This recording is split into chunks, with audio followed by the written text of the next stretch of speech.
Income नहीं मिल रही है, जब हम दूसरे सेक्शन को देखते हैं। मैं इसका एक उदाहरण देता हूं सिंपल सा।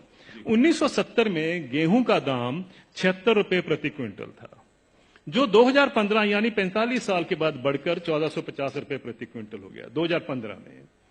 उसी दौरान मैंने बाकी सेक्शन ऑफ द सोसाइटी का हाल देखा, उनका क्या हुआ इनकम का।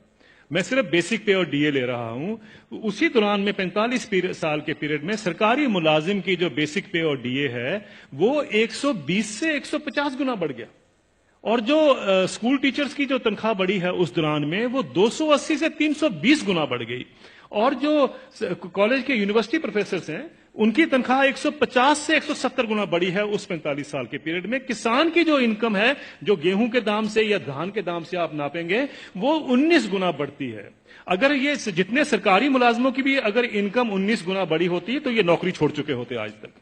प्रॉब्लम यह है कि किसान का हक क्या बनता है। अगर हम 45 साल के बाद जब उसको 1450 रुपए मिले थे, अगर मैं 100 गुना भी उसकी इनकम बाकी इनकम पैरिटी के नॉर्म से चलता हूं, तो उनकी इनकम जो है या उनका मिनिमम सपोर्ट प्राइस जो है वो 7,600 रुपए प्रति क्विंटल बनता था। ये उनका हक है। 7,600 रुपए क्विंटल बनता था, उनको मिला 1450 रुपए। फिर ये कहा जाता साहब ये पैसा कहां से आएगा। कभी आपने पूछा जब कॉर्पोरेट को पैसा दिया जाता कहां से आएगा? कभी आपने पूछा 7वां वेतन आयोग का पैसा कहां से आएगा? 7वां वेतन आयोग जब सारे देश में फैलाया जाएगा, अभी तो सिर्फ सेंट्रल गवर्नमेंट का है, तो क्रेडिट स्विस बैंक की स्टडी कहती है 4,80,000 करोड़ रुपए हर साल एडिशनल खर्चा होगा। किसी ने नहीं पूछा कि पैसा कहां से आएगा। किसी ने नहीं कहा कि फिस्कल डेफिसिट बढ़ जाएगा। आप किसान को 2 लाख रुपए दे दीजिए, 2 लाख करोड़ रुपए अनाउंस कर दीजिए साल का देंगे, हाहाकार मच जाएगा इस देश में। अरे ये पैसा व्यर्थ जा रहा है, ये लोग डिजर्व नहीं करते हैं, ये सारा कुछ होगा, फिस्कल डेफिसिट बढ़ जाएगा। लेकिन इंप्लॉइज के लिए किसी ने कहा फिस्कल डेफिसिट बढ़ जाएगा? ये सारी इकोनॉमिक नीतियां हमें जानने की जरूरत है। ये किस तरीके से डिजाइन बनाया गया है कि किसान को हम गरीब का गरीब ही रखें, और ये पॉलिसी कितने दशकों से चलती आ रही है, सब सरकारें इसमें सम्मिलित हैं। अब आपका जो सवाल था कि ये क्या कारण है, इसका कोई बीच का रास्ता भी हो सकता है। बीच का रास्ता हम क्या ढूंढते हैं, मुझे एक छोटी सी बात बता दीजिए।